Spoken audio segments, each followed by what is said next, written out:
lugar ng Pilipinas. Pilipinas, it is now 10 minutes after 8 in the morning. Damdaming Bayan. Alam mo, Lakay, Opo. pag nawawala ka sa istasyon, di ba may reliever ka kaagad? Opo. Si Henry Uri.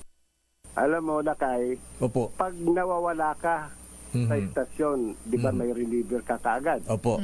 Si Henry Uri. Alam nyo ba kung sino yung nagsalitang yon?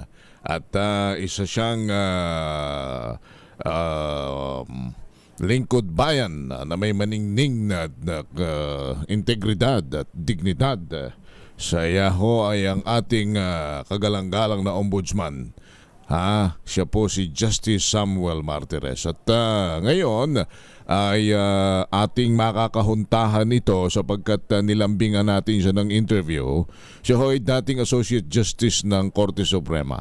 Ang atin pong espesipikong itatanong sa kanya ay yung nagtitrending na kanyang naging pahayag sa Kongreso nung minsang siya'y naanyayahan at naging isa pong resource person tungkol po sa sinasabing confidential fund. Liliwanagin natin kung sa kanya nga ba ho yun ang galing, sa kanya nga bang mga pananalita po ito nagmula, sapagkat mahirap naman yung nagtitrending ka na makamamaya pinutol yung salita, dinagdaga. Alam nyo naman, usong-uso na yung mga dagdag bawas ngayon, lalo na itong palipana ng mga tinatawag na artificial intelligence at saka yung mga pa-edit-edit na mga pananalita ng mga tao minsan laman ng social media. Alright, so without further ado, ako po si Henry Uri. Magandang umaga sa inyo. Sa ngalan po ni Deo Macalma, ito ang Damdaming Bayan, and I am now with Justice Samuel Martires na ating ombudsman. Justice, isang karangalan, magandang umaga po sa inyo. Magandang umaga, Henry. Magandang umaga sa inyong mga tagapakinig. Opo, salamat po sa inyong pagpapaunlak. Kinuha ko po yung clip nung nagtitrending na pahayag ninyo sa Kongreso. At unay kukumpirmahin namin sa inyo at pangalaway pakipaliwanag nyo nga po ulit kung bakit papaano po ninyo ito ulit na ipaliwanag at nasabi. RHTV, roll please. RHTV? UL, okay na ba tayo sa RHTV? Yung ating... Niyo po ang isang ahensya ng gobyerno na may confidential fund na mag-submit ng resibo ay hindi na ho confidential fund yun. Kasi Mr. Chair, gusto ko lang pong gusto ko lang pong doon. Kasi nire-require po yun ng joint circular. So hindi po pwedeng kasi meron po tayong joint circular 2015 regarding sa confidential fund. Po hindi po nakakatawa na sabihin natin na hindi tayo nagsasubmit ng mga resibo. So I beg to disagree po, kailangan din natin mag-follow po doon sa JC 2015. Okay. Doon muna tayo. Justice, unang-una, ito po ay talagang kayo po yung nagsasalita, no? Kayo po yung kaharap ng mga congressman. Walang kaduda-duda, ako po yun. Opo. Okay. Pinadudahan ko lang, Henry, if I may add, noon pang 2022 budget hearing yan. Yata, parang ganon, for 2023. Or 2023 for 2024. Ang pinagtataka ko lang, bakit ngayon lang yan nagtitrending sa media? May malisya na yan eh. There is malice on it. Parang hindi ko na yata gusto na ginagamit ako ng ibang tao para siraan si Congresswoman Franz Castro. Ayun. Mabuti po at pala'y aming naliwanag yan sa inyo. So, paano po ito? Ito'y talaga hong pumapalawig sa social media. Ano po ang inyong nais dito? Ma-take down? Huwag nang gamitin? Ano ang apila ninyo sa mga gumagamit dito? Sana wag na nilang gamitin yan kung may malisya man lang. Kung ang kanilang pakay ay gawing katawa-tawa si Congresswoman Castro, siguro naman hindi maganda yon, no? Kung ang kanilang pakay ay siraan lamang si Congresswoman Castro, hindi maganda yon. At huwag nila akong gagamitin para siraan ng isang tao. Kasi yung clip na yon, kung ipagpapatuloy, pakikinggan yung buong proceedings ng pagtatanong ni Congresswoman Castro, in the end, sinabi ko na nagko-comply ako sa Joint COA Circular. Nagsasubmit din kami ng resibo. Nagbibigay din kami ng resibo sa mga bagay na kailangan mag-submit ng resibo. Pero may mga bagay na wala kaming resibo na isa-submit at ginajustify namin kung bakit. Aha. Okay. Pero for educational purposes po, yung confidential fund na ay paano ba ito dapat maintindihan ng publiko ng mga lingkod bayan at well, siguro yung mga may hawak mismo ng confidential fund?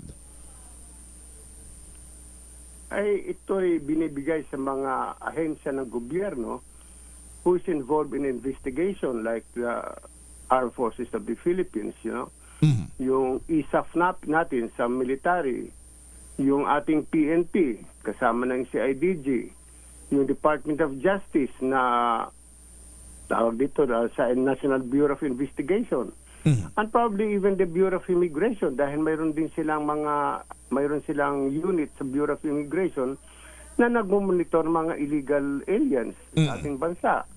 The Bureau of Fisheries and Aquatic Resources ay nabibigyan din yata ng confidential fund. Hindi ako sigurado. Ang Ombudsman ay mayroon din.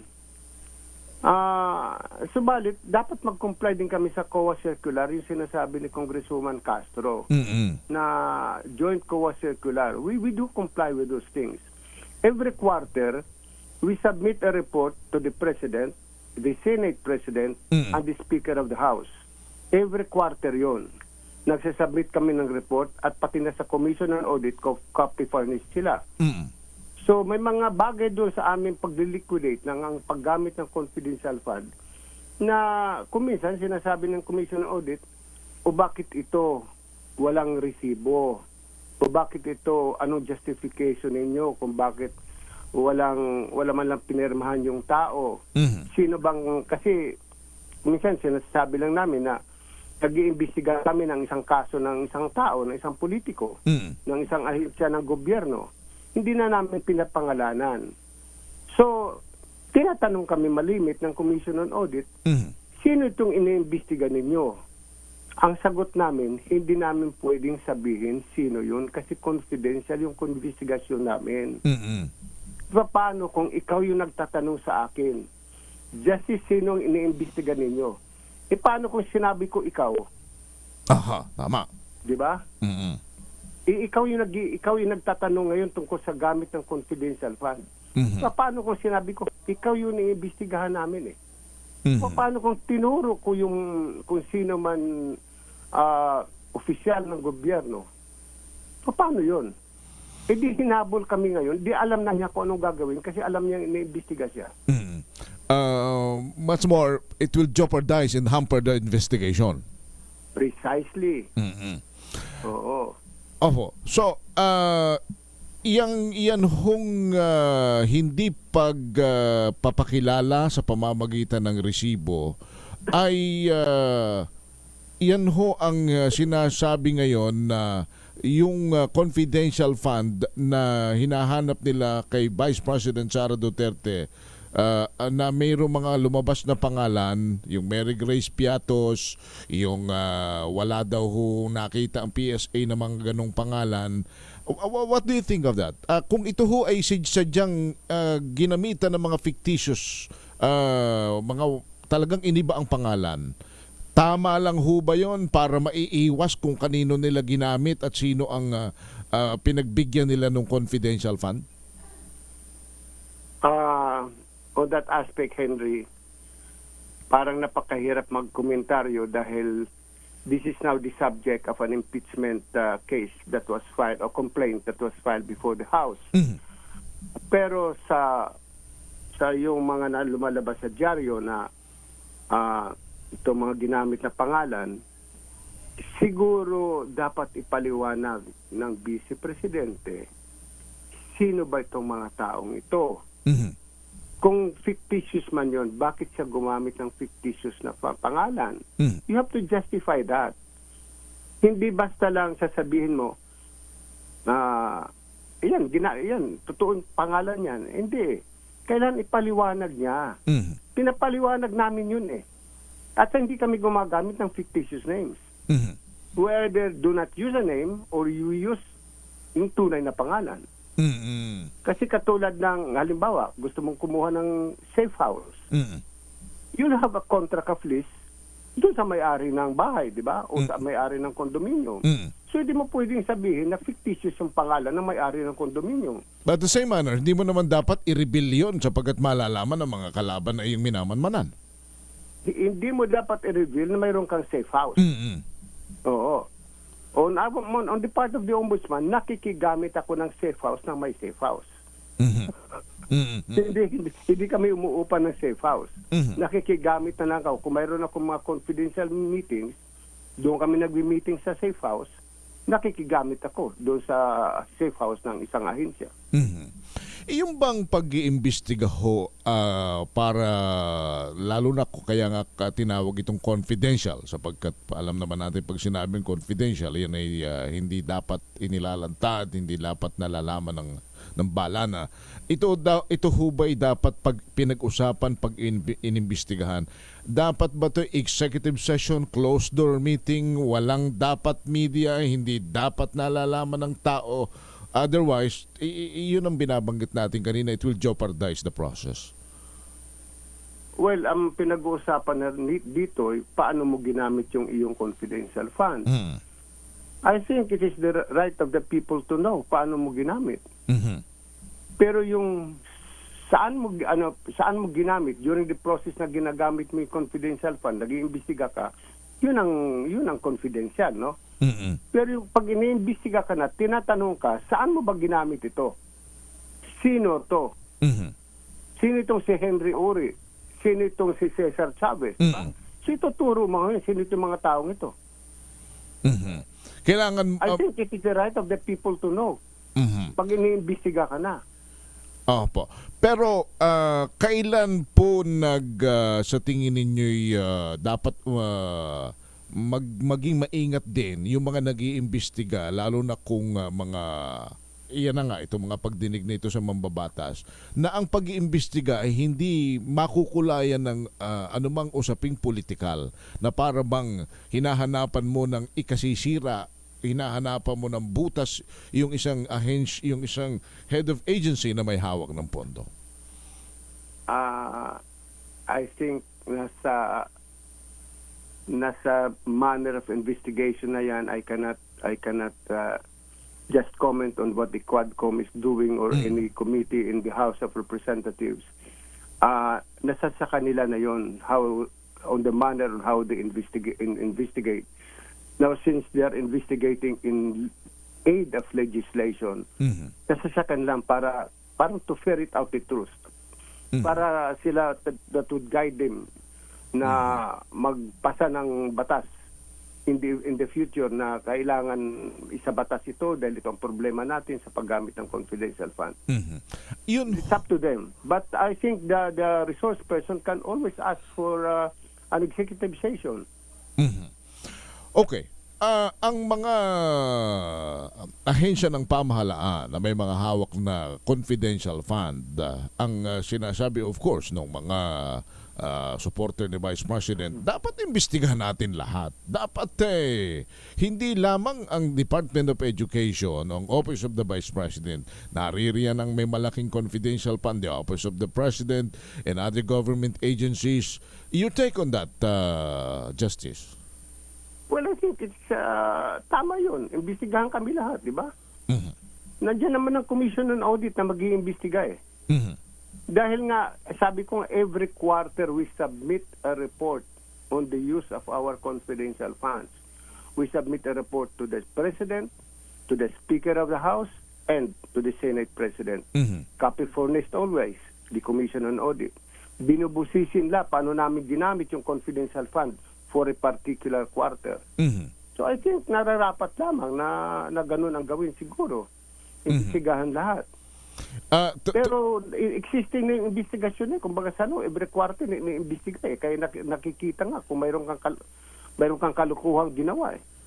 And because the ombudsman is doing that, the COA is doing that, sa tingin ninyo marapat pa rin na pasukin, manghimasok dito ho ang anumang komitiba ng Kongreso kung ano man ang kanilang pakay? Well, as I said, karapatan. That's the right of Congress to investigate in aid of legislation. That is a catch-all phrase, in aid of legislation. Mhm. So it's up to them.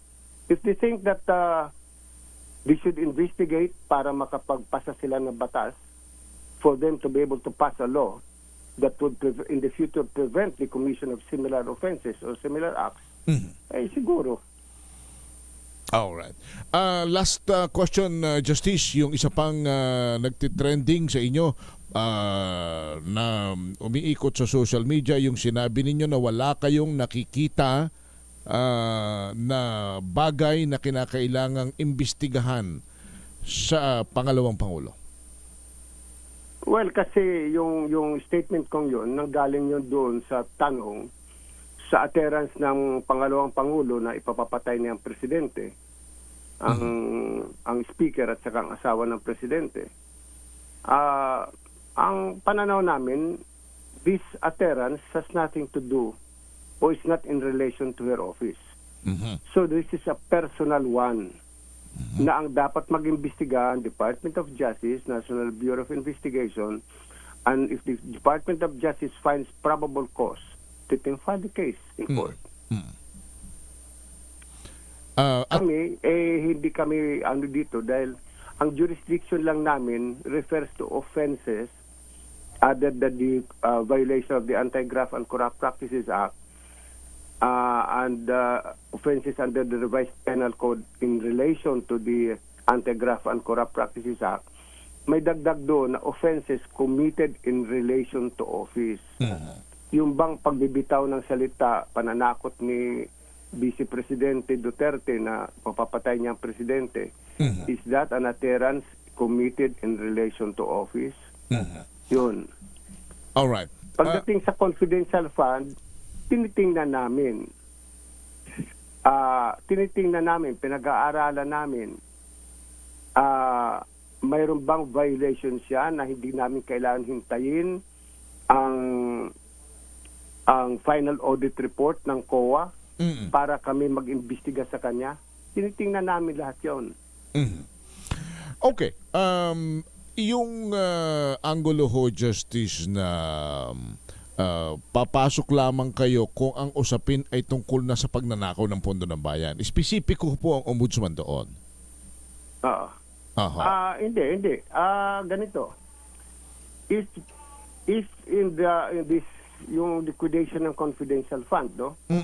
Pag may nakita kami na offense that is related to any of the offenses under the Revised Penal Code that is in relation to Republic Act 1319, which is the Anti-Graft and Corrupt Practices Act, ay mag-iimbestiga kami. Meron kami sinisimulan ngayon ng investigasyon, pero hindi ko muna masasabi dahil ayokong ma-preempt. Yeah, diba? we understand. Meron kami sinisimulan. Nangangalap kami ng mga dokumento para kami makapagsimula ng investigasyon. Tinitingnan namin yung aspeto ng kaso na imbestigahan namin.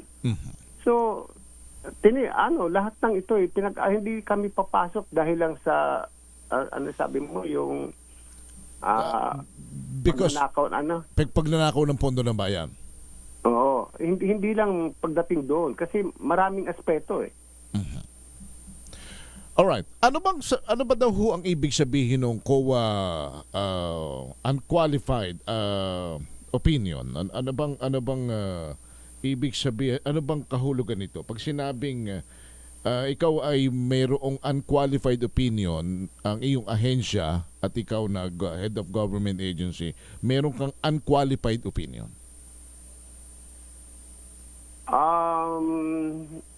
Hindi ko alam sino nagsabi noon, ano. Ang COA po ang nagbibigay nito kasi ito'y binibigay, ito ngayon ang sinasabi nung grupo ni Vice President Sara. Kita ninyo, sabi nila, nag-iimbestiga kayo sa confidential fund, samantalang lumabas nung December, I think December 3, na may unqualified o December 1 na may unqualified opinion na ang COA on that matter. Okay. Siguro sa audit yun, no? Sa audit. Yes. Na pag sinabi yung qualified ng findings ng COA, wala silang nakitang kalukuhan, wala silang nakitang mga bagay na pwede nilang i-disallow. Mhm. Oo. Binibigay ng COA yon, yung pagkakatapos ng audit nila for a particular year, anong binibigay ng COA na unqualified Ayun. opinion or unqualified audit. In other words, pag hindi lang yung Office of the Vice President of the Department of Education, any government agency, pag ikaw ay nakatanggap noon, maggalak ka sapagkat ang ating state auditor ay walang nakitang anomalya sa paggamit mo ng pondo. Talagang magagalak ka dahil katulad namin, binigyan din kami ng qualified ng COA noong 2023. Talagang tuwang-tuwa kami na wala silang nakitang anomalya sa paggamit namin ng kaban ng bayan. At ano yung notice of disallowance naman? Ano ibig sabihin naman noon? Kasi ganito yon, pag halimbawa isang disbursement, halimbawa na lang nagpagawa ka ng isang project, pagawa ka ng tulay. Pagkatapos ng tulay noon, nag-audit ang COA. Pag may nakita silang mga kulang na mga dokumento, mga disbursements na kulang-kulang sa papeles, mag-i-issue sila ng Audit Observation Memorandum. Doon sa Audit Observation Memorandum, nakasaad doon, itong item na ito, mag-submit ka ng resibo. Halimbawa, itong, sabi mo, bumili ka ng 100 bags of cement. Asan ang resibo nito? So you have to submit. Yung ahensya ng gobyerno, you have to comply with what is contained in the Audit Observation Memorandum. Ngayon, mayroong kumbaga may buhay yung Audit Observation Memorandum. If within a certain period of time, hindi mo nakukomply, it will ripen into a notice of disallowance. Ayun. Oo. Pero binibigyan ka naman ng sapat na panahon para... Binibigyan ka ng sapat ng panahon para ipaliwanag. Para i-submit mo. Sabi ko nga, kung minsan nga, mga resibo lang yun eh. Oo, mga resibo, yung justification. Bakit ang sabi sa original program, gagamit ka lang ng 90 bags of cement. Bakit gumamit ka ngayon ng 100 bags of cement? Yung mga ganun ba? At kung ito naman ay kung halimbawang hindi mo agad pa ito mai-provide, hindi ka naman dapat husgahan agad na ikaw ay nagnakaw ng pondo at nilustay mo ito. Audit observation, kaya with the word observation. It is just an observation of the auditor na may mga kulang-kulang ka. Naobserbahan. Oo. So, i-submit nyo, i-comply mo yon observations niya within a certain period of time. Di ko lang kabisado kung 3 buwan o ano. Basta, you have to comply. Otherwise, it will ripen into a notice of disallowance. Pag nagkaroon ng notice of disallowance, pwede ka pang umapila. Oo, pwede kang umapila sa regional director o isang higher official sa COA. Pag dininay, you can go to the commission and bank. Pag dininay ng commission and bank, you can go up to the Supreme Court. Ayan. So marami pala ng mga proseso. Anyway, Justice, kami po ay nagpapasalamat sa inyo for educating us at salamat sa inyo po mga paglilinaw sa mga issue may kaugnayan po sa inyo at sa inyong opisina. Maraming salamat, Senator, sa inyong mga tagapakinig. Maraming salamat. Thank you so much. Mga kababayan, si Justice Samuel Martires ng Ombudsman, siguro ho naman ay narinig na ninyo yung kanyang mga reaksyon, yung kanyang mga paliwanag. Yun hong kumakalat na nagtitrending sa social media on confidential fund, sagutan nila sa Kongreso ni Congressman Franz Castro ay tila hindi po nagugustuhan ni Justice Samuel Martires sapagkat ito raw po ay well, of course 2022 pa niya sinabi. But then again, pinaliwanag naman niya na yung confidential fund na yan ay dahil nga yan ay confidential fund, may mga certain part of in the intelligence work na kailangang hindi talaga naman inuukil-kil pa kung saan ginamit sino yung tao. Pero but then again, you have to justify. Hindi po pwede namang hindi naman po pwedeng ganun-ganun na lang. Na sasabihin mong wag mo nang pakialaman yan o wag nyo nang tatanungin yan. Pagkat pondo ng bayan yan, yun ang sinasabi, justify it. Lalo na kung may mga binabanggit na pangalan. Maayos naman yung pagkakapaliwanag ni Justice. Kahit manawaring maging giya po ito ng lahat ng mga halal at mga appointed government officials sa ating bansa para hindi tayo malisya sa tamang panuntunan ng burokrasya at mga sinasabi pong probisyon ng ating ating saligang batas. Para sa well, of course, Republic Act, 'di ba? Ano yung 6713 if I'm not mistaken? Anong sinasabi riyan sa ethical standard of government officials? Ang mga taong gobyerno ay dapat palaging nag-a-adhere ng transparency, accountability, live modest lives. Para hindi na pagdududahan ng sambayan ng Pilipino kung saan ginagamit ang pondo. After all, di ba? Public office is a public trust. Thank you so much. We have 36 minutes after 8 in the morning. Ayan na. Let's make it light.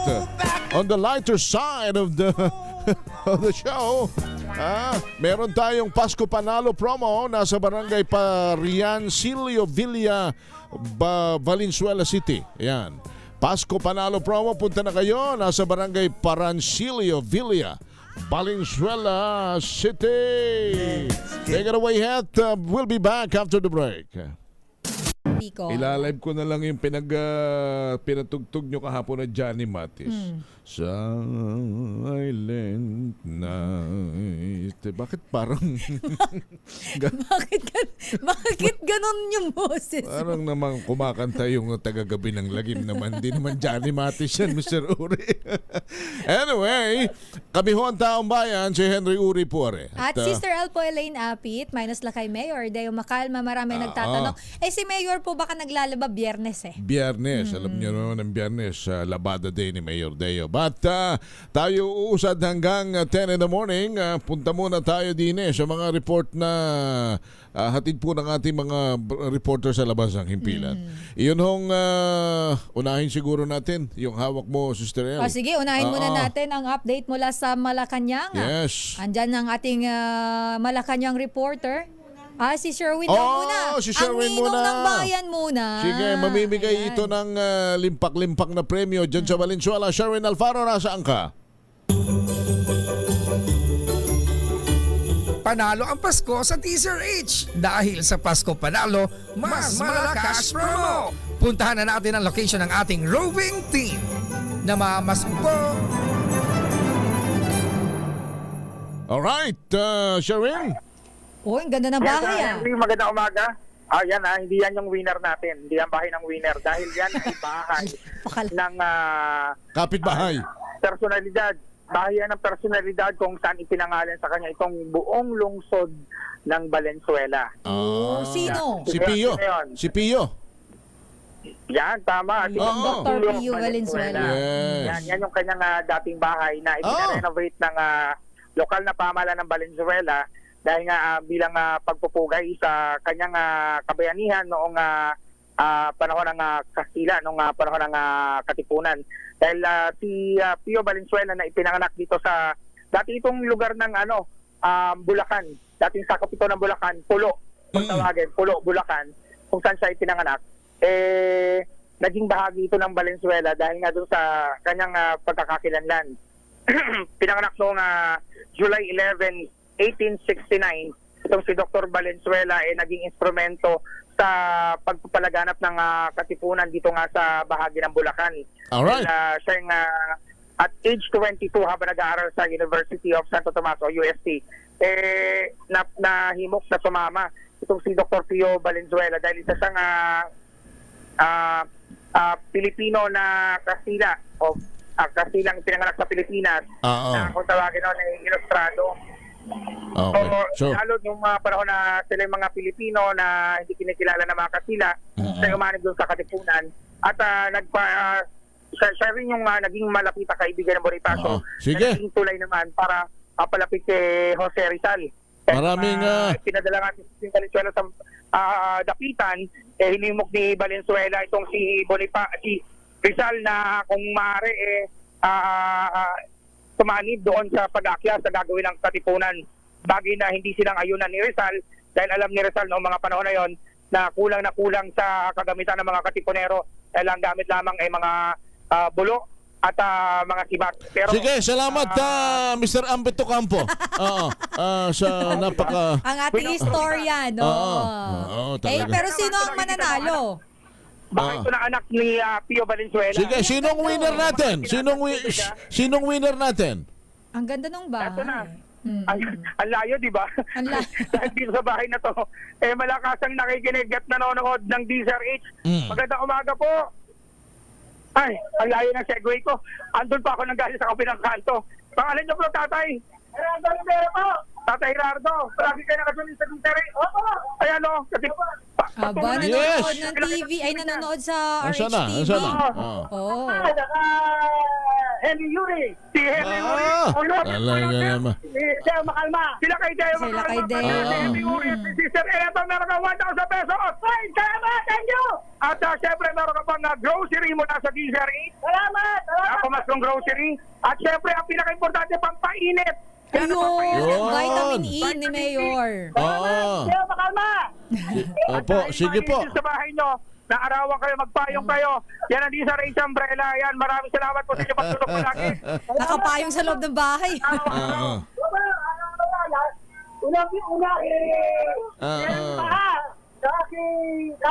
Ayun, talaga nanonood. Anton Gaberna, Jerry Baha, hanggang kay Deo Makalma, nakatutok sa DZRH. Kaya naman sa mga nais mo lang ng 1,000 pesos sa akin tumutok sa DZRH, baka yung susunod natin winner sa DZRH, Pastok Panalo from Mars. Number 6, Sherwin Battle para DZRH, una sa Pilipinas, una sa Pilipino. Damdamin. Thank you, Sherwin Ambet Ocampo Alfaro. Magaling din sa history ito. Oo, magaling yan sa history. Tsaka magaling yan mag-research talaga. Yes. At talagang tinatandaan niya yan. Kaya sa mga magtutour dito sa DZRH, hanapin niyo po si Sherwin. Alam na alam niya po ang history ng DZRH. Kung kailan ito itinatag yes. at Kung paano nagsimula ang sino DZRH. ang nagtatag nito. Pero yung history ng... Andiyan na ba? O sige, unahin nga muna natin Puntahan muna natin ang update ngayong umaga sa Malacanang. Ninong, yung history ng Malacanang sana ipapadiscuss ko kay Sherwin pero sa ibang araw na sa ibang po. araw na lang. Ito, ang batas para sa pagtatayo ng permanenteng evacuation centers. Nakatakdang permahan naman niya ni Pangulong Ferdinand Marcos Jr. Detalye balita mo, RH14. Ms. Leth Narciso. Ms. Leth. Sister L. Henry, lalagdaan ni Pangulong Ferdinand Marcos Jr. ang Ligtas Pinoy Centers Act sa isang seremonya sa Malacanang ngayong umaga. Layo ng panukalang ito na magbigay sa mga lokal na pamahalaan sa buong bansa ng mga pasilidad na idinisenyo para sa emergency sheltering. Nakikita ang pangailangan sa pasilidad na ito dahil madalas daanan ng bagyo at tamaan ng lindol ang Pilipinas. Kasabay nito ang pagsasabatas rin sa Student Loan Payment Moratorium. Layunin naman ito na magkaloob ng tulong sa mga estudyanteng may mga pagkakautang pero hindi nila mabayaran sanhi ng mga kalamidad at iba pang krisis. Sa ilalim nito, suspendido muna ang pagbabayad ng student loan sa gobyerno, maging ang interes at multa habang umiiral ang moratorium. Ito si Let Narciso para sa DZRH. Una sa Pilipinas, una sa Pilipino. Thank you, Let. Samantala, sino ito Edwin Duque na pinagbabaril sa Malabon at nasa punerarya na raw ito, baka hinahanap at siguro huwag naman sana, baka ito'y ilang araw nang nawawala. Nasa punerarya na ito, saan punerarya ito, Edwin? Henry, kinuha na Henry ng suko yung bangkay ng lalaki pinagbabaril dito sa may kaba ng C4 Road sa barangay Tanjung Malabon. Ay dito sa witness, kabibili lang ng kape sa isang tindahan kanina. Nang makarinig sila ng dalawang magkasunod na putok ng di pa mamatid na kariplit na baril. Ay naman sa barangay, nag-ikot sila sa C4 kasama ang tropa ng kapulisan. Nang makarinig ng dalawang magkasunod na putok. Makalipas ang ilang minuto, isang concerned citizen ang lumapit sa kanila at sinabi na isang lalaki nga yung nakahandol sa nasa kalsada. Sa kwento ng tatay ng biktima, nakita pa sila kagabi ng anak dahil nga birthday ng bunso nga kapatid. Nagulat na lamang ito ng malamang sinapit ng kanyang anak. Base sa tala ng barangay, wala pang isang linggo nang makalaya itong biktima matapos makulong ng 6 na buwan dahil sa pagkakasakot sa illegal na droga. Ay naman sa kinakasama ng biktima na ipamagit ang pangalan, isang hindi kilalang lalaki yung biglang tumawag sa kanya kahapon at hinanap nga itong kanyang kinakasama. Tinayak naman ni Police Colonel J.M. Bayan na patuloy pa ang kanilang sa investigasyon para malaman kung sino at agkanman anong motibo ng kanilang pamamaril. RS-20, RS-23, dito kinagulat sa DSRH, una sa Pilipinas, una sa Pilipinas. Daming bayan. Salamat, Edwin. Samantala, kausapin natin si ACT Teachers Party List Congressman Franz Castro. Ito ay may kinalaman doon sa impeachment na isinampa na sa Kongreso at ang balita natin ay marami pang nagpaplanong magsampa nito. Samantalang ang sabi mismo ng Pangulo ay itigil na ito, wag na itong gawin sapagkat maghati-hati lang ito lalo sa bansa at marami pang problema ang dapat harapin ng gobyerno. Congressman Franz, magandang umaga po sa inyo. Magandang umaga, Manong Deo, kay Sister El at sa inyong mga taga-subaybay. Congressman Franz, si Henry Uri po are. Congresswoman, Okay, ma'am, good morning. Henry. Opo, absent sila kay ma'am, naglalaba. Opo. Good morning, Henry. Yeah. Opo, Congressman, ito hong mismong galing sa Pangulo na kanyang pakiusap na huwag nang ituloy ang impeachment, huwag nang sampahan ng impeachment ng pangalawang Pangulo sapagkat yun na nga, maraming problema raw ho ang gobyerno. Ano ho ang inyong tugon dito? Itutuloy pa ba ninyo ito at manganganak pa ba itong impeachment na ito na isinampa na sa Kongreso?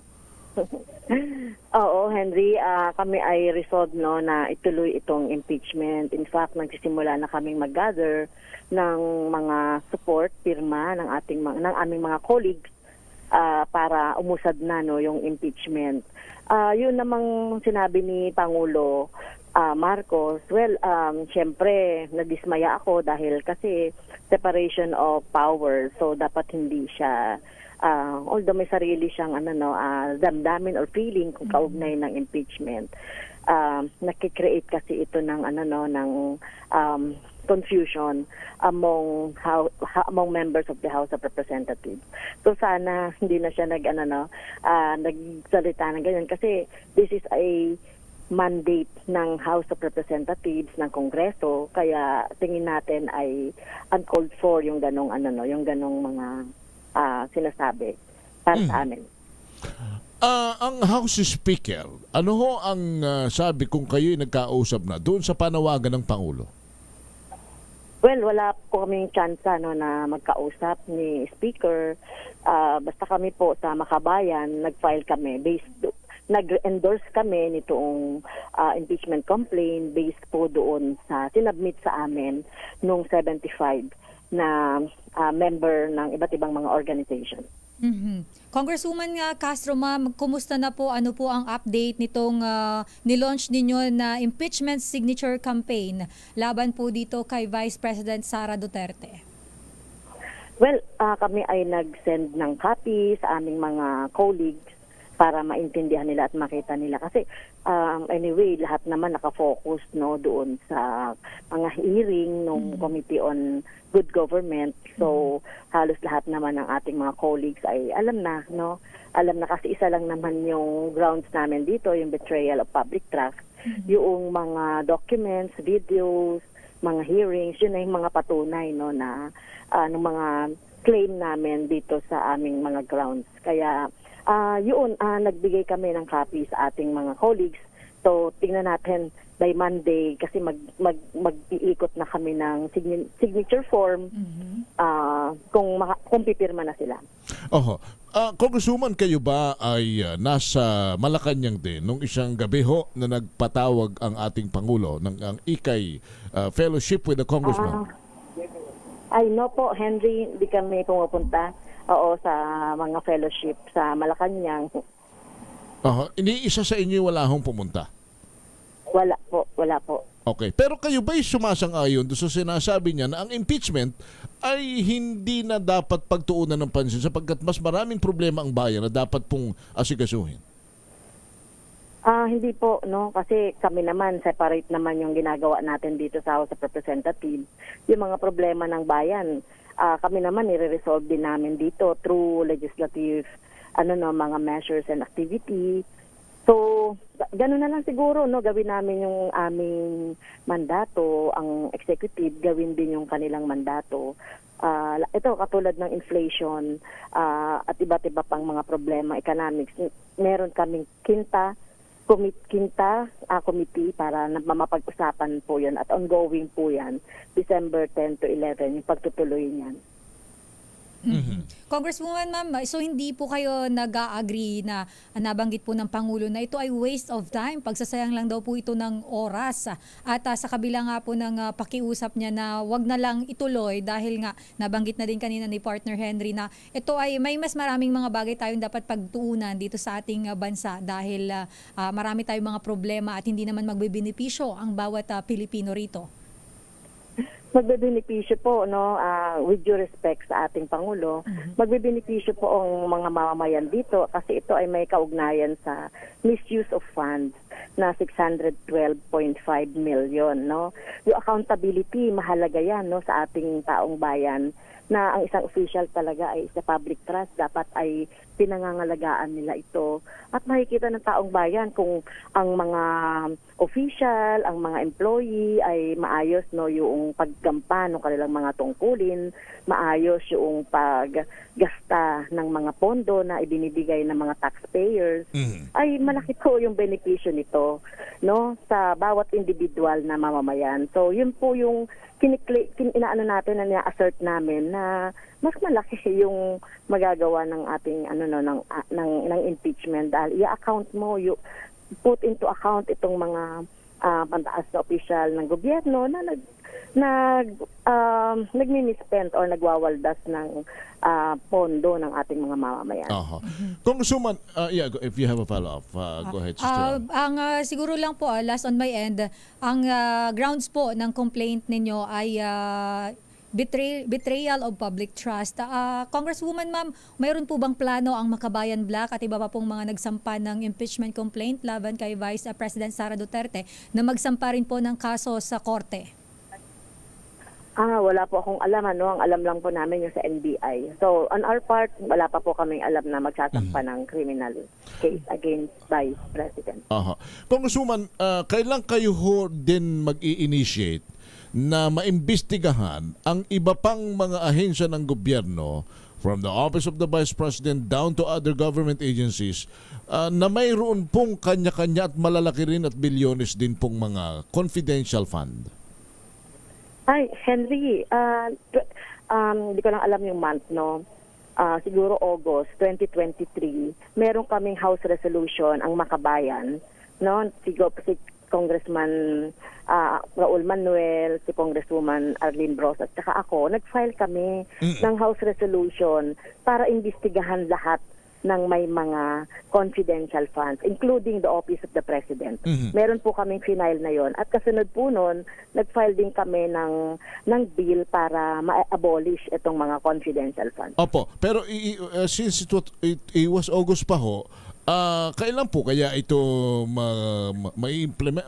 masisimulan at magkakaroon ng... Opo, oo. Hindi nga po ito nasama, no, doon sa good government na House Resolution. So hopefully po, no, imamanifest namin kasi gumagawa na kami ngayon ng mga panukalang batas kaugnay ng confidential funds at saka yung tungkol doon sa function ng ng Special Disbursing Officer, no, yun po. So isasama po namin yan sa discussion, pero kung nag-initiate po, last year pa kami nag-initiate nung kinwestiyon natin yung confidential funds na 125 ni Vice President. Pero mainam po na ito ay inyo pong siguro ay matutukan sapagkat to erase the doubt na may pinipili at meron lamang kayong ahensya na pinupuro dito sa investigasyon na ito. Ito ho ba sa tingin ninyo next year ay magiging magmamaterialize ito na lahat ng mga ahensya na inyo pong gustong paimbestigahan ay maimbestigahan na? Yes po, Henry. Kaya lang nga po, syempre dito sa leadership, tinitignan nila kung ano yung pinaprioritize nila na resolution. Kaya nagkataon ng pinprioritize na si resolution tsaka yung mga privilege speech ay yung dinidinig ngayon dun sa Committee on Good Government and Accountability. Pero siguro kung bilyones yung confidential fund din ng iba, dapat ma-prioritize din po ito, Congressman Castro, ano ho?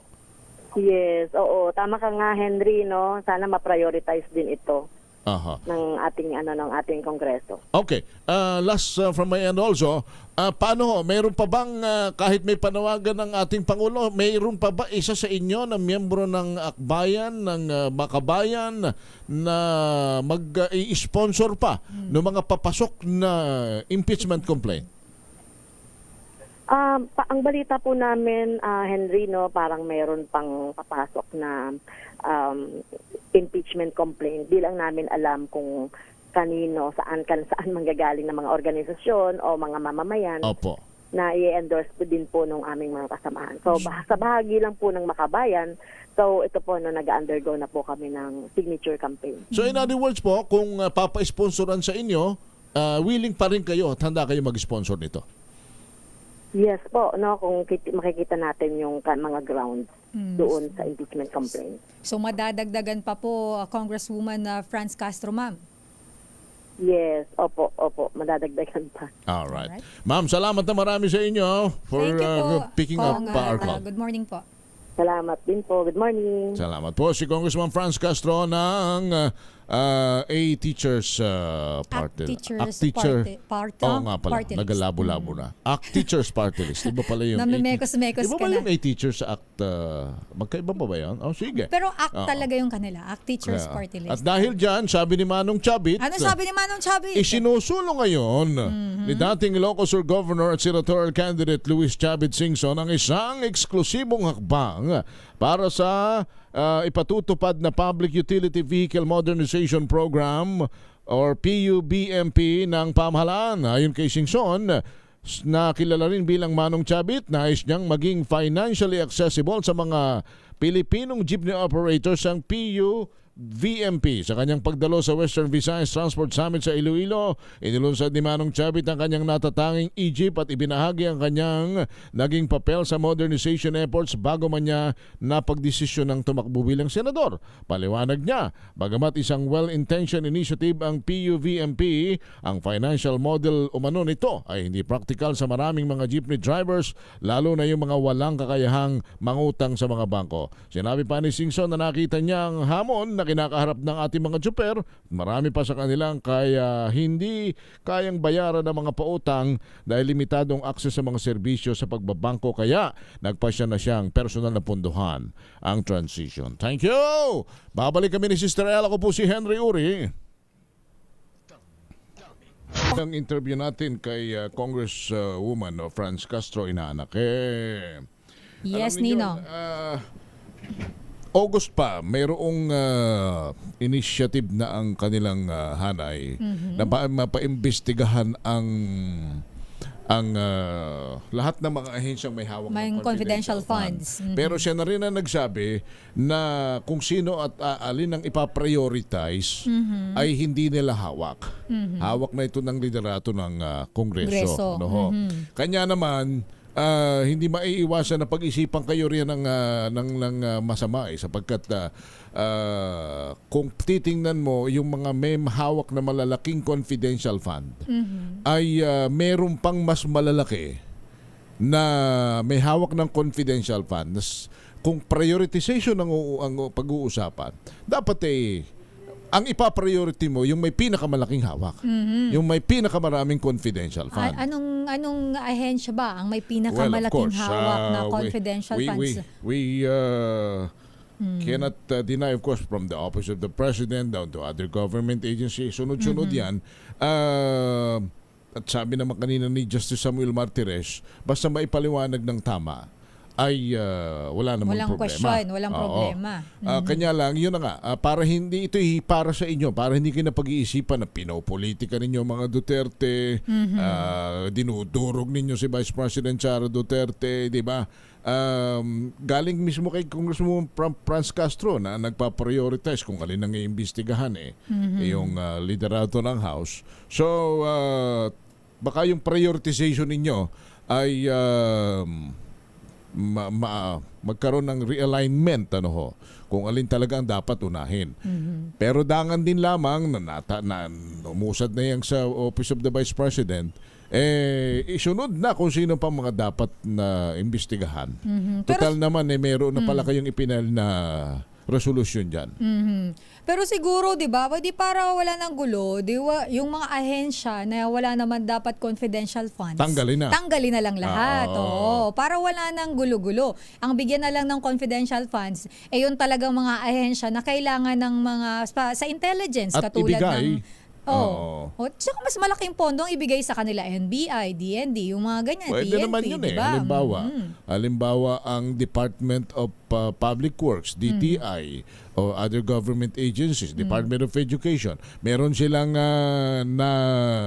nakikitang tila may pinapasok sila ng sindikato, pinapasok sila ng mga criminal activities. Sabi natin, cybercrime, mga ganyan, common.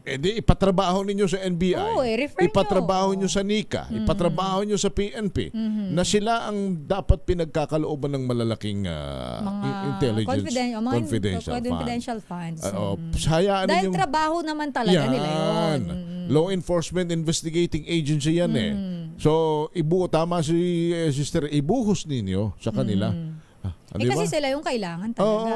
Ang problema kasi natin ngayon, katulad ng NBI, ang NBI, I'm not really sure kung magkano, pero hindi ganun kalaki ang confidential funds nila. Kasi nabanggit yan ni Director Jaime Santiago before. Pero tingnan mo, nagtatrabaho sila ng maayos at yung mga problema sa atin ay kanila talagang ina-actionan, lalo na yung mga nangyari kay Alice Guo, 'di ba? May mga question tayo diyan. Bakit tayo napasok ng mga ganitong klase ng identity na hindi natin alam kung espiya ba talaga o ano, 'di ba? O yung mga ganyan na talagang kailangan ng pondo, 'yan ang bigyan ng malaking pondo. Para ipatrabaho nyo na lang sa kanila yung mga agency na meron pong sa tingin ninyo hindi na wastong nangyayari po sa inyong ahensya, sapagkat may mga tao na kayo na tila nakikipagsabwatan na sa mga criminal element, sa mga sindikato. Patrabaho ninyo sa NBI, sa PNP, sa NICA, saan pa ba? Sa intelligence community, para masinop natin ang paggamit, kung talagang gusto nating masinop yung paggamit po ng confidential at intelligence fund.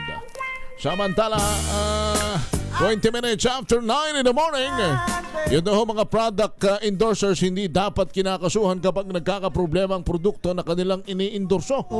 Ito kasi yung nangyari sa mga artista, katulad yata kay Neri Naig, kay Rufa May Quinto. Na-involve sila dyan Alamin natin kung bakit nasabi ito ni Senate President Chis Escudero. RH number 28, Raymond at Paz. Raymond.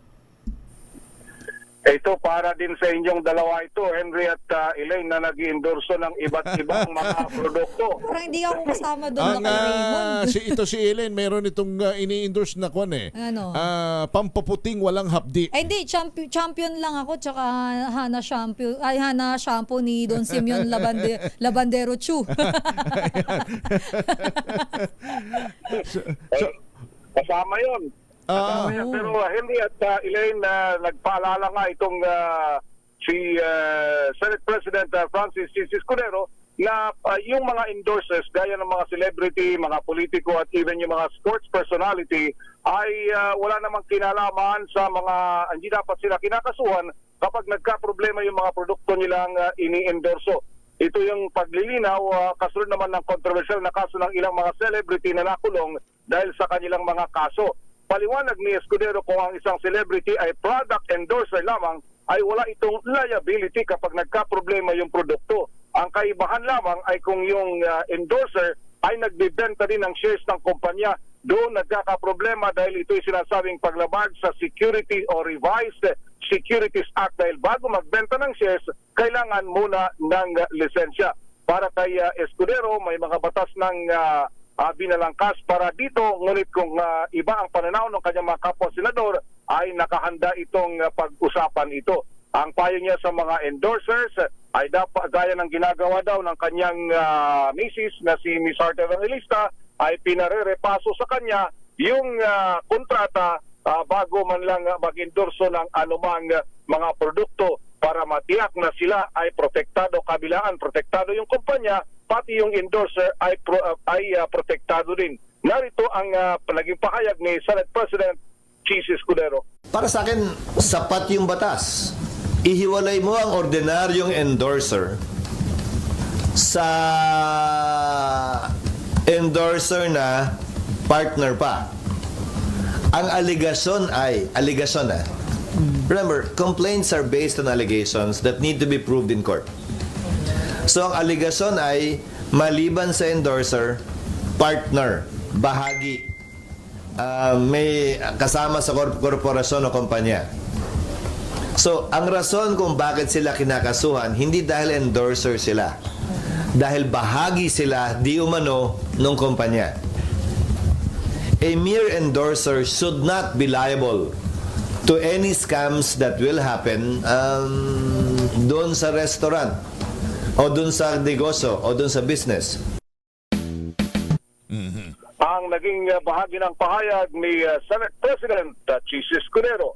Ito si RH28 Raymond Atas para sa DZRH, una sa Pilipinas, una sa Pilipino. Thank you, Raymond. Samantala, Punta naman natin ngayon ang update mula dyan sa Kamara. Ang Makabayan Black nagsimula nang ang mangalap ng pirma para umusad ang impeachment complaint laban kay Vice President Sara Duterte. Balita, detalye mula kay RH12, Milky Rigunan. Manang Milky. Milky? Manang Milky. Elaine at Sister L. Go ahead. Manamilks. Nagsimula ng mangalap na mga pirma ang Makabayan Black sa Kamara para maabot ang requirement at agad na maitransmit sa Senado ang impeachment complaint laban kay Vice President Sara Duterte.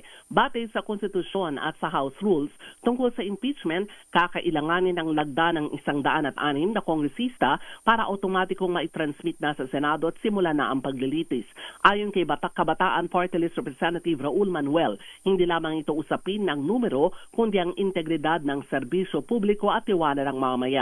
Sa paring naman ni House Deputy Minority Leader Franz Castro, hindi ito simpleng paglabag dahil naging sistematiko umano ang pagnanakaw sa kaba ng bayan. Matatandaan 75 individual ang naghain ng ikalawang impeachment complaint laban kay VP Sara at ang ground ay betrayal of public trust. Ang una nagsampay iba't ibang advocacy groups at ang mag-iendorso naman ay ang grupong Akbayan. Sa susunod na linggo, inaasahan daw na mayroon pa umanong ikatlong impeachment complaint na isasampa laban sa pangalawang Pangulo. Ako si Milk Reguna, nagulat para sa DZRH, una sa Pilipinas, una sa Pilipinas. Thank you, Milky. Teka muna. Secretary Benny Laguesma, pakitingnan nga ho ninyo ito. Sa Malbar, Batangas. Ano meron? Yun hong tupad. Mukhang may konting dapat kayong malaman. Hindi ho ito konti, malaki po ito. Diyan daw ho sa Malbar, Batangas, lugar madadali rin. Ito yung tulong panghanap buhay sa ating disadvantaged displaced workers. Pero diyan sa Malbar, Batangas, ay mayroon daw sistema na kapag kasali ka sa tupad, bago ka makakuha ng payout o maisama sa payout, kailangan ka munang makapag-recruit ng 10 tao. Recruit? Para saan? Mag-recruit ka ng 10 tao bago ka mabigyan ng tupad.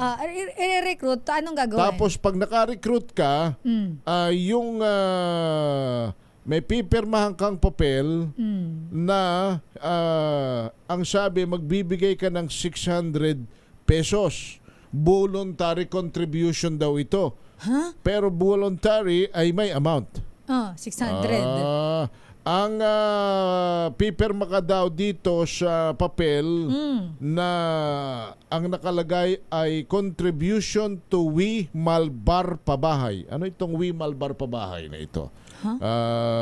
Secretary Benny, siguro, ng Department of Labor sapagkat yung tupad, kanila ito eh. Pakitingnan nga ho ilalim ninyo ito. Ilalim ng dole. Ito hindi pa naman natin sinasabing konklusibo pero pakitingnan po ninyo ito. Double check natin Secretary kung Benny. totoo itong report.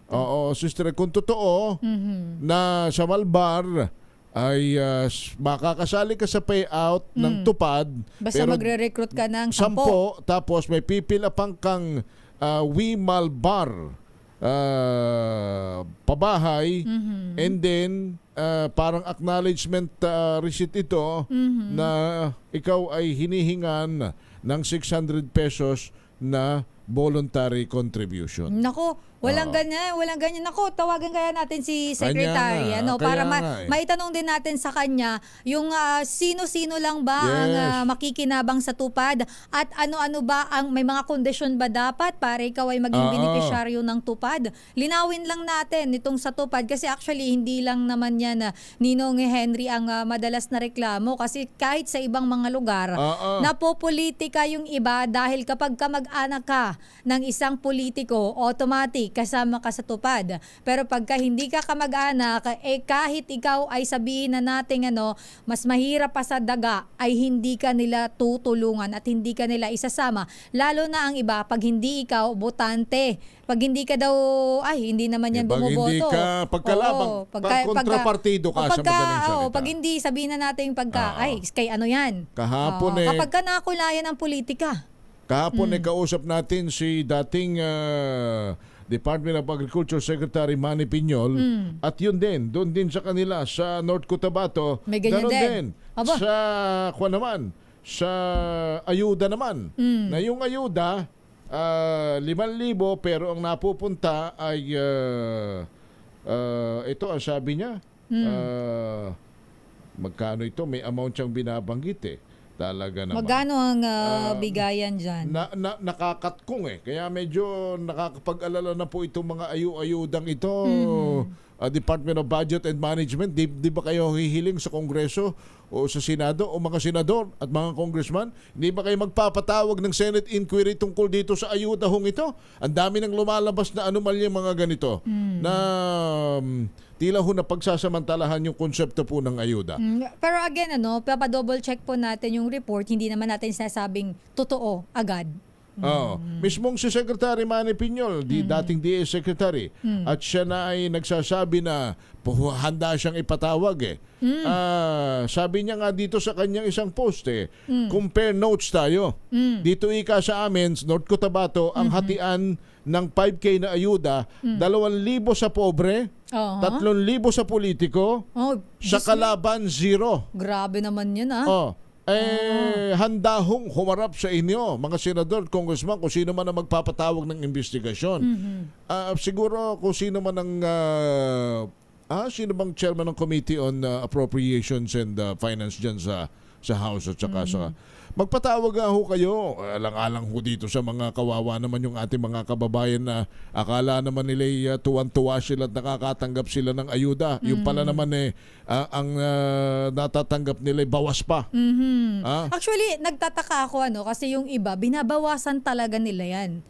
Yung iba nga parang Bakit hindi babawasan? Kurot na lang kurot na lang samantalang under the Appropriations Act na may budget yan may budget. At ang budget na ito ay sabi nga ni Secretary Piñol, yung budget na yun pinangutang pa natin kung saan mga bangko na nagpapahiram ng mga ganyang klase po ng pautang pagkatapos naman napupunta lamang sa bulsa ng mga tiwali. Oh, alam mo kasi ito, di bang Tupad? Di ba to dun sa iba Kasi ito parang emergency employment ang tawag dito. Pero katulad nito nag-comment sa ating YouTube channel, si Vigilante, ang kanyang username.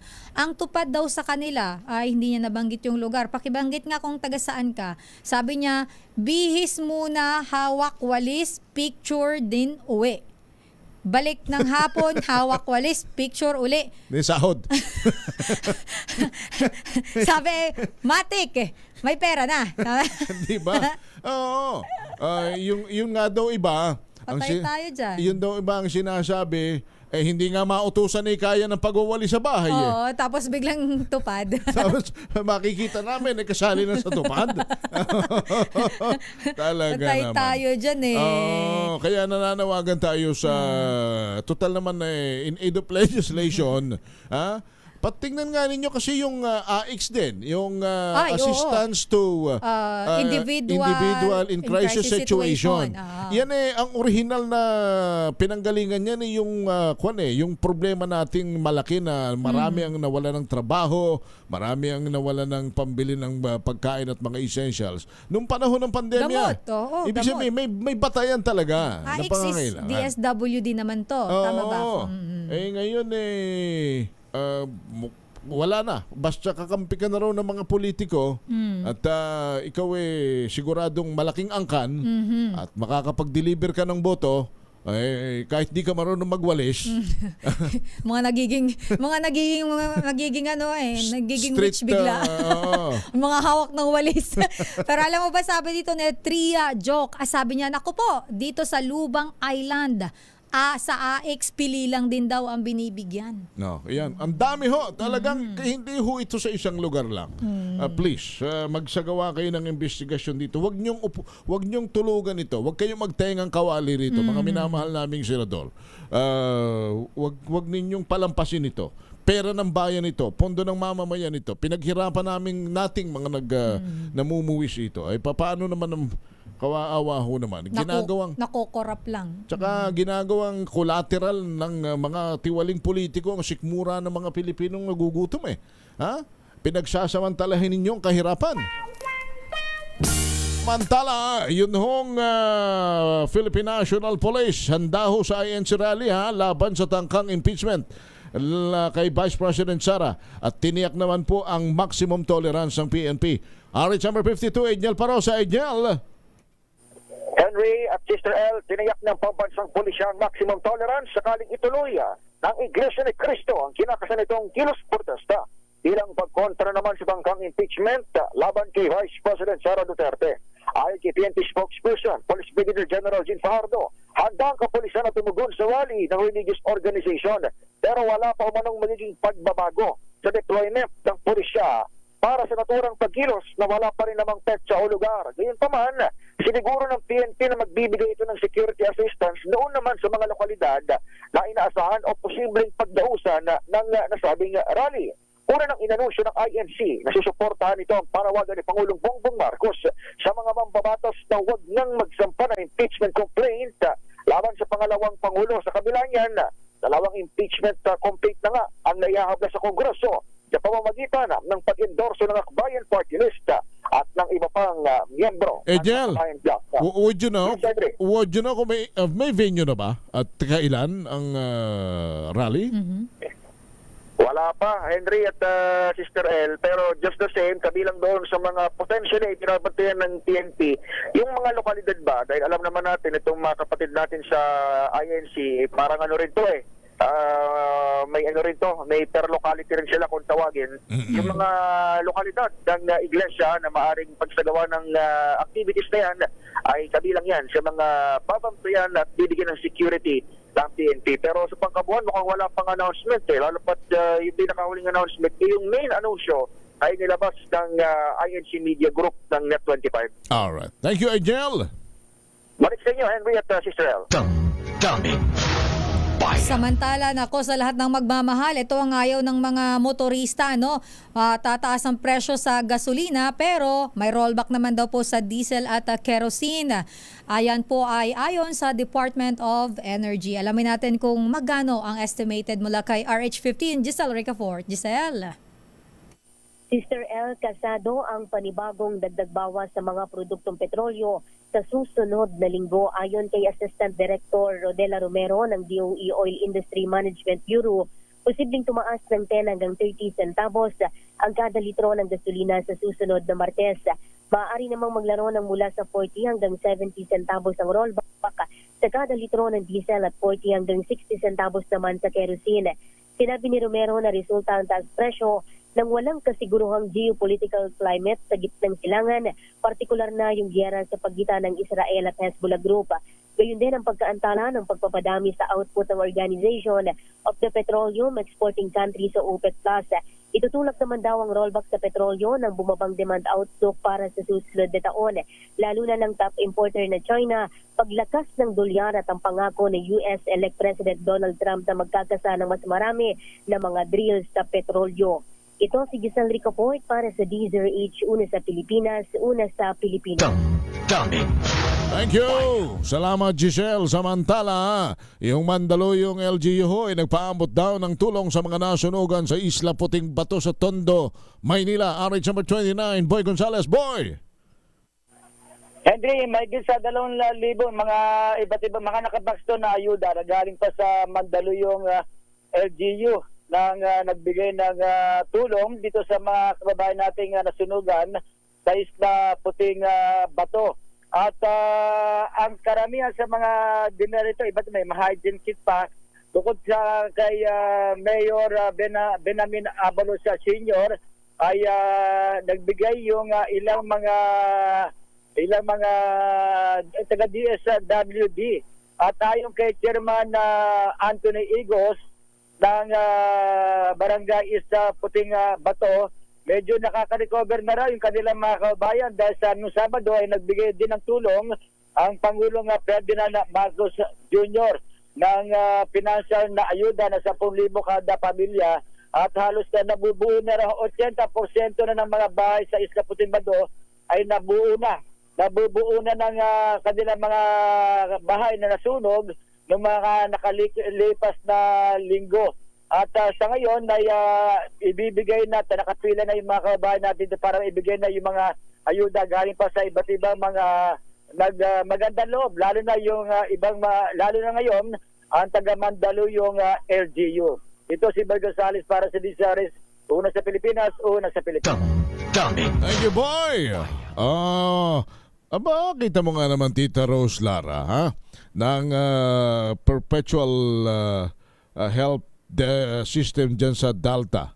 Aba, birthday pala ngayon ni Kwan kasabay na nagbe-birthday ng ating boss, ng ating Ayo nga pala, kalihim. Di ba natin babati ang secretary ng birthday ho kasi ni Secretary ng Presidential Communications Office. Of course, ang isang Bicolano to Ninong Henry. Ano? Yes. Ay, mamanuhan ko na rin to. Boss, CBC, Cesar Chavez, Secretary, happy birthday po. Happy birthday, boss. At happy birthday din kay Dr. Anthony Tamayo, President ng University of Perpetual Help System Delta, at si Lieutenant Colonel Richard Tamayo, President naman ng Perpetual Help Medical Center. Tita Rose, Lara, Merry Christmas sa inyo. Meron muna tayong meron ka ba riyan, Het? Pahingi nga ng flash report, Kuya. Pahingi kami ng flash report muna riyan. Ako na. Flash Report.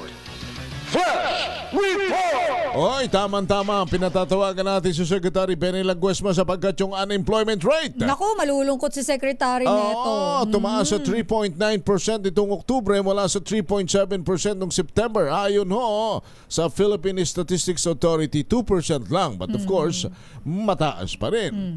From 3.7 naging 3.9, Secretary Yes, Benny. sana ho ay pagsapit ng sabagay ngayong Kapaskuhan, marami ang mas marami po ang maghahanap ng trabahante na mga tindahan, mga faktorya sapagkat magmamas produce sila. Pero marami rin ang mai-endo na sapagkat December na. Oo, tingin ko may factor din dito yung yung pinagbawal na yung pogo. Di ba maraming naapektuhan ng mga Pilipino? Though ang DOLE, alam ko may programa sila doon sa mga nawalan ng trabaho. Pero alamin natin sa DOLE kung ano yung datos, bakit tumaas ang unemployment rate. Tsaka yun, hindi ba mga nagtatrabaho sa tupad, hindi ba binibilang non-agri yun? Hindi, ito kasi ay emergency, emergency lang tong sa tupad. Emergency employment ang tawag nila doon. Yung bang mga hindi man lang humahawak ng walis tingting na ngayon kinakalyo na sa paghawak ng walis Oy, pero Doon ako Rosa ko na. Yung meme sa Facebook na, nakakapagtaka naman. Hindi nga yan nauutusan sa bahay magwalis. Bigla may hawak na walis. Tapos ito pa nakakatawa. Meron ako meme na nabasa. May hawak na walis mamaya ay ngayon. Mamaya nandun na sa parlor. Diba? Napapa-straight ng buhok ang inayupak. Yun daw iba baligtad pa ang hawak sa walis Walang alam-alam. yung puluhan ng kinakaykay ng lupa. Talaga kayo.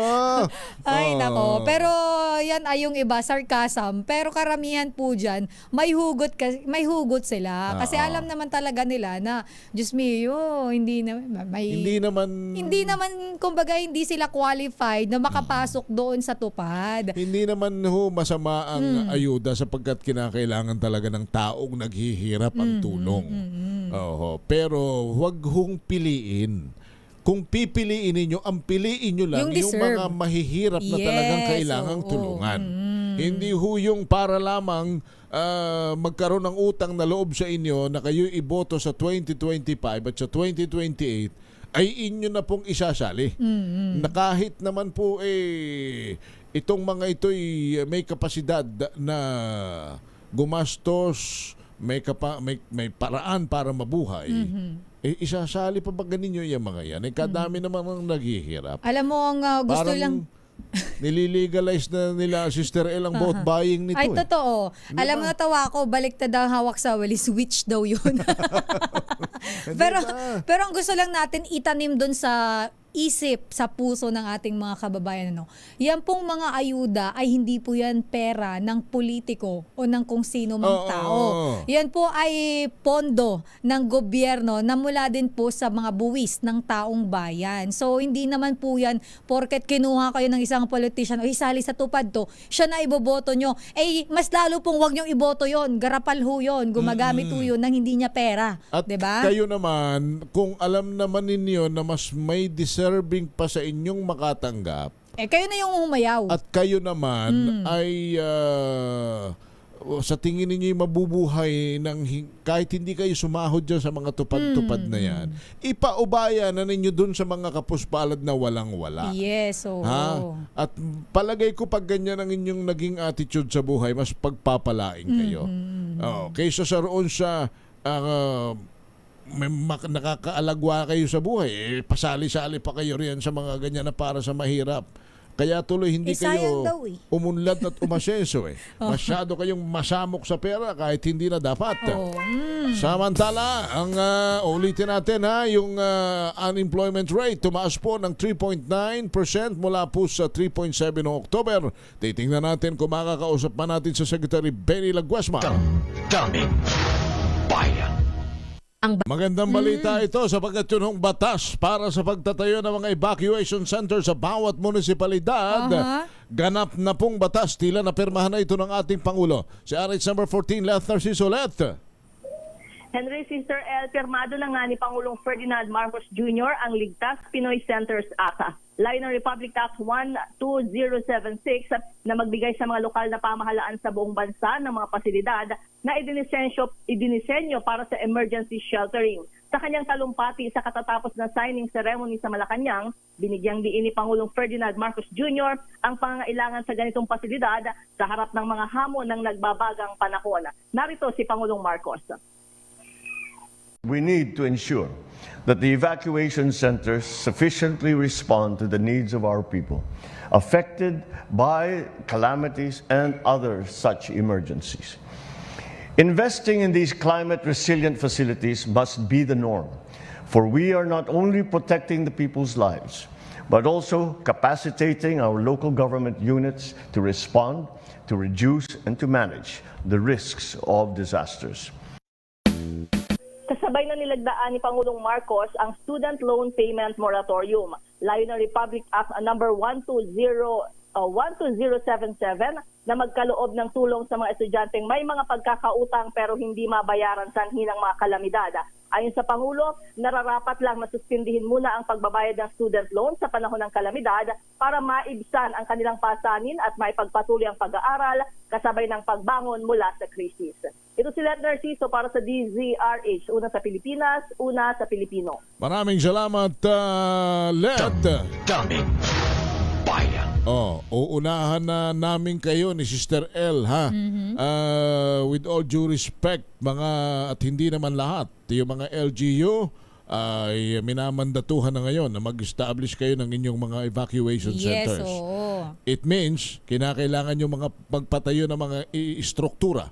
Infrastructure ito. Ibig sabihin, mga gusali ito. Hindi basta gusali ito, kailangan matibay. Ito ay typhoon resilient. Resilient.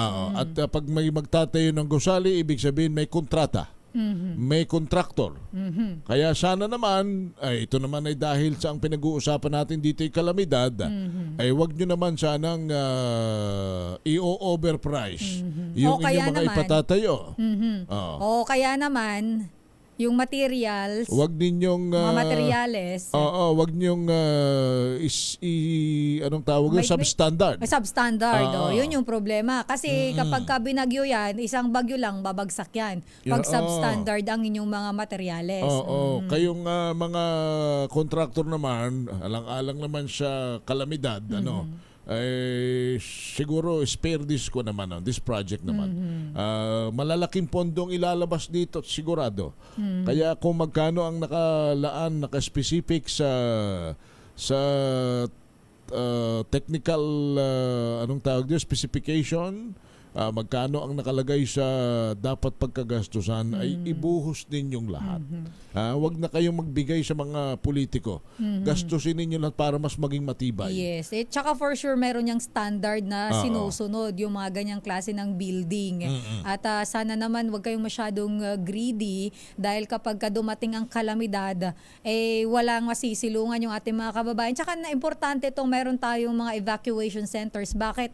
Para hindi naman po kumbaga yung mga eskwelahan minsan yun yung ginagamit natin to the point na yung ating mga evacuees hanggat walang matutuluyan ay doon at nasasakripisyo naman yung pag-aaral ng mga bata. Kaya importante ito. Sabi nga nung aming kapitbahay, may kayo naman ay totoong naghahangad ng maraming salapi. Hindi naman ninyo yan madadala sa langit. Totoo naman. Hindi naman ikanin nyo yan madadala sa hukay. Sino bang namatay na may damit na pera? Ay sumagot ang mamay. Sabi. Ay bagay kayo magdadala ng pera sa hukay. Ano ka mabibili mo ika doon? Sino ka namang usbaw ikang magdadala ng pera sa hukay? Ano kang iwanan mo ika sa amin. Bagay ko Ano't nagagagaan mo't magdadala ka ng pera sa hukay? Mapapakinabakan mo ba yan sa hukay? May bibilihin ka ba doong bahay? Saan ka nakakisang katirba kang mamaas-maas? Kung ikaw ay may dadalhin, iwanan mo na sa amin. Ano't kayo magdadala roon? Napakagahaman mo naman. Hanggang sa pagkamatay mo, bit-bit mo pera mo. Ang ibig sabihin lamang po noon, tayo pare-pareho at patas lamang pagdating sa kamatayan. Ay, totoo. Mayaman o mahirap. Kaya ang ating itanim, ang ating ipundar ay mabuting pangalan. Habang tayo nabubuhay sa mundong ibabaw. Pagka nawala kay magandang maaalala ka sa ng mga tao in a good way na itong taong to pag nawala itong tao to napakabait. Hindi yung iba, hindi naman sa nilalat natin pag namatay nagpapasalamat yung iba. Hey, buti nga namatay na napakakasama ng ugali niya. Mga ganon. Dignidad at integridad na pangalan na mamanahin ng inyong saling lahi. Yan ang dapat ninyong maiwan at madala sa hukay. Kailangan pangalagaan. Oy, Kuya Will, ha? Ay, oo.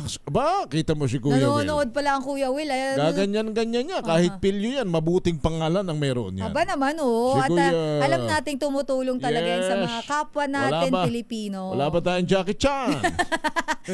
Kuya Will, aba, naalala mo ba yung bulaklak? Alam mo, nung nag-guest namin ito si Kuya Will sa programa namin ni Kong GP na galing sa puso ng linggo.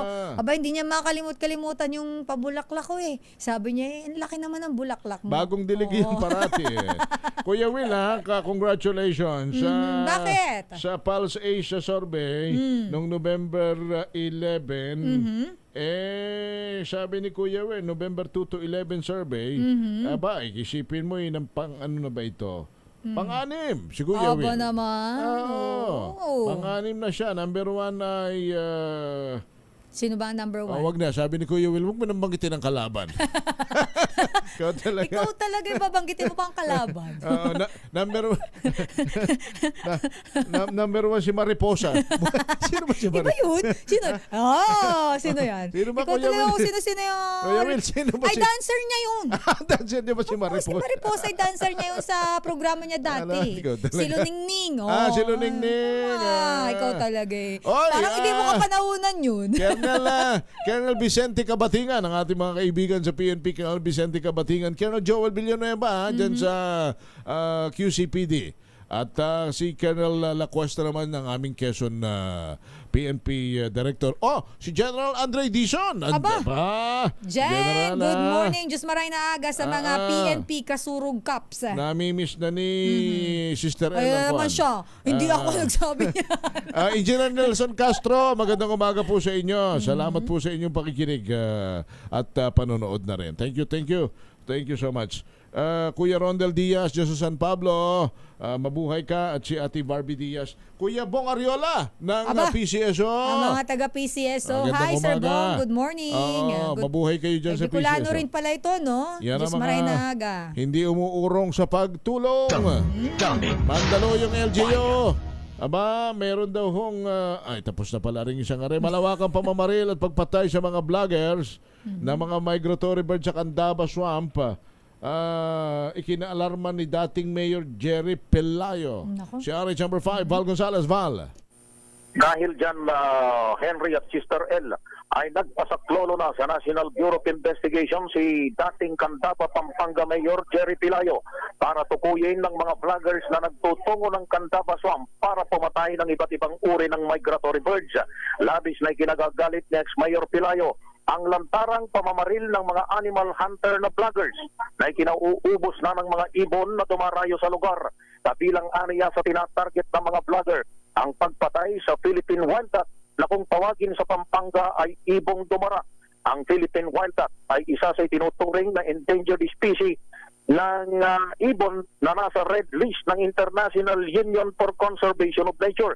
Sa isang press conference dito sa Quezon City, 12 mga account na ng mga vloggers ang natukoy ng kampo ni Pelayo na responsable sa pagpatay ng mga ibon. Ikinalulungkot ng dating alkalde na ginagawa ito ng mga vloggers para lamang aniya sa views at pandagdag followers bukod pa sa ginagawa itong pulutan. Si Pelayo ang nagsulong ng Ibon Ebon Festival, ang kauna-unahang bird watching festival sa Candaba Swamp na inumpisan nung siya pang alkalde noong 2008. Dahil dito'y inihahanda na ng abogado ni Pelayo ang pagsasampa ng kasong paglabag sa Republic Act 9147 o ang Wildlife Resources Conservation and Protection Act laban sa tinawag niyang mga kriminal na mga vlogger.